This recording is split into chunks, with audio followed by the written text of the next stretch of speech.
السلام علیکم ورحمۃ اللہ وبرکاتہ۔ تربیت، جب بچے گھر میں ہوتے ہیں تو ان بچوں کی تربیت میں ماں اور باپ کی کیا ذمہ داریاں ہوتی ہیں، آج میں چند چیزیں آپ کو پیش کروں گی آپ کے سامنے۔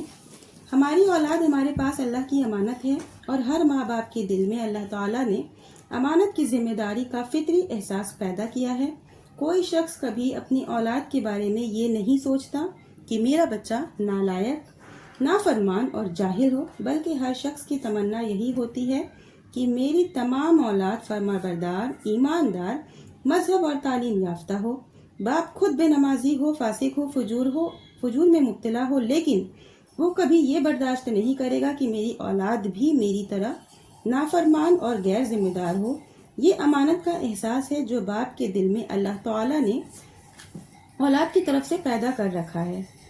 لیکن معاشرہ کی یہ بڑی کمزوری ہے کہ باپ خود اپنی اولاد کی تربیت نہیں کر پاتا، الا ماشاء اللہ، اس لیے کہ بچہ اگر کسی مالدار اور کاروباری گھرانے کا ہوتا ہے تو باپ کو اپنی تجارت مصروفیات سے چھٹی نہیں ملتی کہ وہ خود اپنے بچے کی تعلیم اور تربیت کر سکے، اور اگر کسی غریب گھرانے کا ہے تو باپ کو محنت مزدوری سے فرصت نہیں ملتی کہ وہ اپنے بچوں کی نگرانی کر سکے۔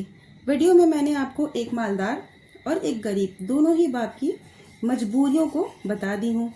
کچھ گھرانے ایسے ضرور ملیں گے جہاں بعض افراد کو کام اور تجارت سے فارغ کر دیا جاتا ہے، لیکن ایسے افراد کے بارے میں عمومی مشاہدہ یہ ہے کہ وہ اپنا قیمتی وقت ہوٹلوں، چائے خانوں اور سڑکوں پر گزار دیتے ہیں۔ ایسے افراد بہت کم ملتے ہیں جو اپنے فارغ وقت کو غنیمت جانیں اور گھر کے بچوں کو جمع کر کے خود تعلیم و تربیت کا فریضہ انجام دیں۔ ان حالات میں بچوں کی تعلیم اور تربیت کا پورا انحصار مکتب یا اسکول کی تعلیم پر رہ جاتا ہے، اور مکاتب یا اسکول کے جو معیار تعلیم ہیں وہ ایسا نہیں ہے کہ اس پر کلی انحصار یعنی کہ پورا بھروسہ کیا جا سکے۔ اس لیے صاحب استطاعت حضرات گھر پر ٹیوشن کا انتظام کرتے ہیں، لیکن یہ انتظام سب کے لیے ممکن نہیں ہے۔ فیملی ہو امیر یا ہو غریب، چاہے باپ ہو امیر یا غریب، میں آپ کو یہی بولوں گی کہ اپنے بچوں کے لیے ہمیشہ ٹائم نکالیں، اپنی بچوں کی اصلاح کے لیے، ان کی تربیت کے لیے۔ انہیں اپنے 24 آورز میں آپ ان کو بھلے 1 گھنٹہ ہی دیں، پر دیں،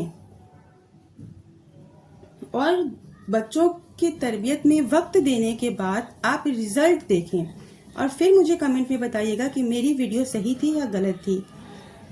بہرحال بلا آخر بچوں کی گھریلو تعلیم و تربیت کی ذمہ داری جب ابا کو فرصت نہیں ہوتی ہے تو گھر کی عورتوں کی طرف آ جاتی ہے، جنہیں حدیث میں اللہ کے رسول صلی اللہ علیہ وسلم نے ربۃ البیت یعنی گھر کی ملکہ اور مربیہ کہا ہے۔ ایسی صورت میں لازم ہو جاتا ہے کہ عورتیں بقدر ضرورت تعلیم یافتہ ہوں، دیندار اور نمازی ہوں، تاکہ خود نماز پڑھیں اور اپنے بچوں کو نماز پڑھنا سکھائیں۔ اب تک کا مشاہدہ یہی بتا رہا ہے کہ جن گھروں میں والدین نمازی ہوتے ہیں، عموماً ان گھروں کے بچے بھی نمازی ہوتے ہیں۔ یہ بہت ضروری ہوتا ہے بچوں کی تربیت کے لیے۔ ماں باپ کا حسن سلوک، ماں باپ کی تربیت میں اگر ماں باپ خود نمازی ہوتے ہیں تو اکثر یہ دیکھی جاتی ہے کہ بچے اپنے چھوٹے پر سے ماں باپ کو دیکھتے آتے ہیں کہ ہاں ماں باپ کس طرح سے نماز ادا کرتے ہیں، تو بچے بھی اس چیز کو فالو کرتے ہیں۔ اس لیے گھر میں دینی ماحول ہونا بہت ضروری ہے۔ اسلام نے ہمارے اوپر جو فرائض عائد کیے ہیں، ان میں سب سے اہم فریضہ نماز ہے۔ احادیث مبارکہ میں نبی کریم صلی اللہ علیہ وسلم نے فرمایا ہے کہ قیامت کے دن سب سے پہلے نماز کے بارے میں سوال کیا جائے گا۔ ایک دوسری حدیث میں ہے کہ آپ صلی اللہ علیہ وسلم نے نماز کو اسلام کا ستون قرار دیا ہے۔ اس لیے نماز کی اہمیت کے پیش نظر ہم پر واجب ہوتا ہے کہ ہم اپنے بچوں کو نماز کا عادی بنائیں۔ بچے جب تک بالغ نہیں ہو جاتے اس وقت تک وہ عبادت کے مکلف نہیں ہوتے، لیکن بچپنا تربیت اور تعویض کا مرحلہ ہوتا ہے۔ اس عمر میں ان کو فرائض ادا کرنے کی عادت ڈالی جاتی ہے تاکہ بالغ ہونے سے پہلے ان کو ایک حد تک نماز سے انس حاصل ہو جائے، اور بالغ ہونے کے بعد جو عبادت کے وجوب کا مرحلہ ہوتا ہے اس میں ان کو فرائض اور واجبات کی ادائیگی میں سہولت ہو۔ اس لیے اللہ کے رسول صلی اللہ علیہ وسلم نے فرمایا ہے کہ جب بچے 7 سال کے ہو جائیں تو انہیں نماز کا حکم دو، اور جب 10 سال کے ہو جائیں تو انہیں مار کر نماز پڑھاؤ۔ اور بچوں کی تربیت میں جتنا حق ماں ادا کرتی ہے، بچوں کی تربیت میں باپ کو بھی حق برابر ادا کرنا چاہیے۔ اگر آپ پورا حق نہیں ادا کر پاتے ہیں، آپ کی مشغولیت ہے، آپ کام پہ جاتے ہیں، آپ کے پاس فرصت نہیں ہے، بہت سے ایسے بھی ہوتے ہیں لوگ جو باہر ہوتے ہیں، باہر ملک کمانے کے لیے جاتے ہیں، جو اپنے بچوں سے دور ہوتے ہیں، لیکن ذمہ دار بنانا چاہیے کسی نہ کسی کو، جو بچوں کو دیکھ سکے، جو بچوں کی اچھی صحیح پرورش کر سکے، تربیت کر سکے۔ اس ویڈیو میں جو چیز میں آپ کو سمجھانے کی کوشش کر رہی ہوں وہ یہی ہے کہ بچوں کی تربیت میں دینداری کو ضرور ایڈ کریں، اور بچوں کی تربیت میں بچوں کی تربیت کرنا ماں اور باپ دونوں کی ہی ذمہ داری ہوتی ہے۔